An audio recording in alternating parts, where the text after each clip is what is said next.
नमस्कार मित्रांनो, कोण होतीस तू काय झालीस तू या मालिकेच्या 10 डिसेंबरच्या एपिसोडमध्ये भारी ट्विस्ट बघायला मिळणार आहे. आणि ट्विस्ट असा असणार आहे की कावेरी युगला 2 करोड रुपयांची बॅग देते आणि त्याला सांगते की याच्यात 2 करोड रुपये आहेत, हे मी तुला देते. युगला वाटतं की आपण काल जी ॲक्टिंग केली होती, ड्रामा केला होता आणि कावेरी गुंगीत होती, त्यामुळे तिला खरं सगळं वाटलं आणि तिने आपल्याला पैसे दिलेत. युग ते पैसे घेतो आणि मित्राला फोन करून बोलवतो. त्याला 60,000 रुपये देतो आणि त्याला म्हणतो, हे घे, हे 60,000 रुपये आहे, त्यात शेठच्या तोंडावरती मार. मित्र तिथे पैसे घेऊन जातो आणि थोड्या वेळाने मित्राचा फोन येतो. मित्र सांगतो की युग, अरे तुझा गेम केलाय, ते 2 कोटी रुपये तुला दिलेत ना, ते साधे सुद्धा नाही आहेत, खोट्या नोटा आहेत, त्या स्कॅम झाला तुझ्यासोबत. युग त्या सगळ्या नोटा चेक करतो आणि त्याला कळतं की कावेरीने आपल्याला फसवले. युग ठरवतो की आता कावेरीला सोडायचं नाही, तिला चांगली अद्दल घडवायची. तर थोड्या वेळाने मुलाकडच्यांचा निशासाठी होकार येतो. सगळे खूप खुश असतात. सगळ्यांची लग्नाची लगबग चालू होते. युग इथे कावेरीकडे येतो, कावेरीला म्हणतो, तू मला फसवलंयस ना, आता बघ सगळ्यांच्या आनंदावरती विरजण टाकतो. मी निशाचं लग्न नीट होऊच देणार नाही. तर नीट काय गं, होऊच देणार नाही मी लग्न. कावेरी म्हणते, मी आहे ना, मी निशाचं लग्न होऊ देणार. तू कोण आहेस रे बोलणारा? युग म्हणतो, बघ ना, आत्ता तर गेम सुरू झालाय. कावेरी म्हणते, तो सुरू तुझ्यासाठी झाला असेल, पण संपवणार मी. त्या दोघांमध्ये चॅलेंज लागतं. युगला कावेरीकडून पैसे उकळायचे असतात आणि कावेरीला युगकडून यश म्हणून सगळं करवून घ्यायचं असतं. सगळं लग्न सुखरूप पार पाडून घ्यायचं असतं. तर ह्या सगळ्याची सुरुवात कशी होते ते थोडक्यात पाहू. तर इथे यश म्हणजेच युग स्टोररूमच्या बाहेर थांबलेलं आहे, हे अमृताने पाहिलेलं असतं.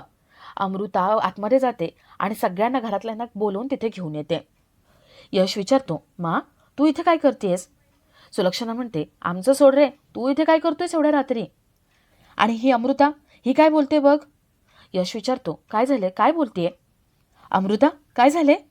अमृता म्हणते, यश, जेव्हापासून तू लंडनवरून आलायस ना, तेव्हापासून विचित्र वागतोयस. आत्ता पण कावेरी आणि तुझं भांडण झालंय ना, त्यामुळे तू कावेरीला स्टोररूममध्ये कोंडून ठेवलंयस ना?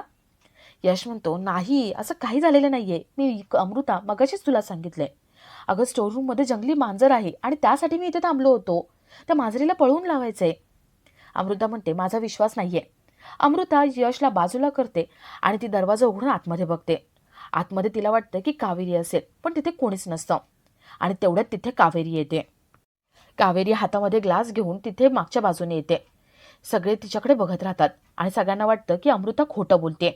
अमृताला प्रश्न पडतो की हे असं कसं होऊ शकतं. मगाशी मी माझ्या डोळ्यांनी बघितलं होतं, कावेरी आतमध्ये होती आणि यश बाहेर होता. अमृता विचारते, तू इथे कशी काय? कावेरी यश एकमेकांकडे बघतात आणि त्या दोघांना आठवतं की ज्या वेळेस अमृता यशला भेटायला आली होती, तिला जेव्हा डाऊट आला होता आणि ती सगळ्यांना बोलवायला निघून गेली, त्यावेळेस कावेरी यशला म्हणाली होती, म्हणजेच युगला म्हणाली होती की ही अमृता आता जाईल आणि सगळ्यांना बोलवून आणेल. प्लीज युग, इथून मला बाहेर काढ. युगला वाटतं की कावेरीला बाहेर निघायचंय, त्यामुळे ही खोटी नाटकं करते.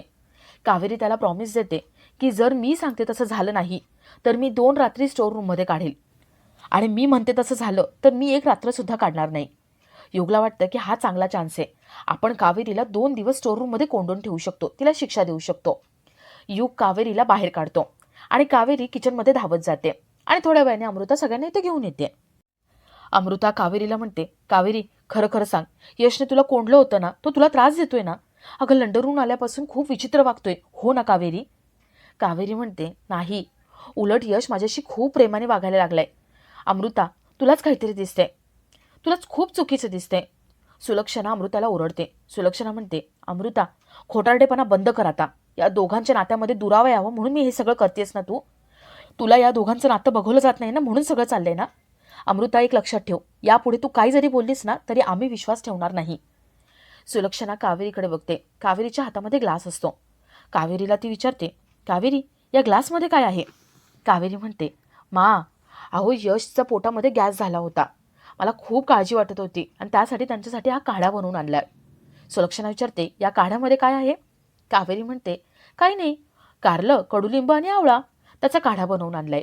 थोडासा कडू आहे, पण हे बघा, त्यांना बरं वाटायचंय ना, म्हणून त्यांना हा प्यावा लागणार. यश म्हणतो, नाही, मला मगाशी गॅस झाला होता, आता मी पूर्ण बरं आहे, मला काही झालेलं नाहीये. कावेरी म्हणते, मा, बघितलं ना, हे आता असेच करतायत. अहो यांना त्रास होतो, सांगत पण नाही. आता यांना त्रासात बघवलं जाईल का? सुलक्षणा म्हणते, अगं हा असाच आहे पहिल्यापासून, काढा वगैरे प्यायचं, औषध प्यायचं म्हटल्यावरती तो नाहीच म्हणतो. पण मी आहे ना, मी त्याची माँ आहे, मी त्याला पाजणार. सुलक्षणा युगचं नाक दाबते आणि त्याला तो जबरदस्तीने काढा पाजते. सगळे रूममध्ये झोपायला जातात. कावेरी, युग तिथेच उभे असतात. युग म्हणतो, ए कावेरी, तू कुठे चालली आहेस? जा स्टोर रूममध्ये. तू आता बंद करून ठेवणार मी तुला आजची रात्र. कावेरी म्हणते, विसरलायस का? आपलं काय प्रॉमिस झालं होतं? मी म्हणते तसं अमृताने जर केलं नाही तर मग मी 2 रात्री तिथे राहणार, आणि जर तसं केलं तर मी 1 रात्र पण राहणार नाही. असंच ठरलं होतं ना? चल बाय. कावेरी युगसारखी ॲक्टिंग करून तिथून निघून जाते. युगला वाटतं की कावेरीला अद्दल काढवायलाच पाहिजे, तिच्याकडून आपण पैसे काढायलाच हवे.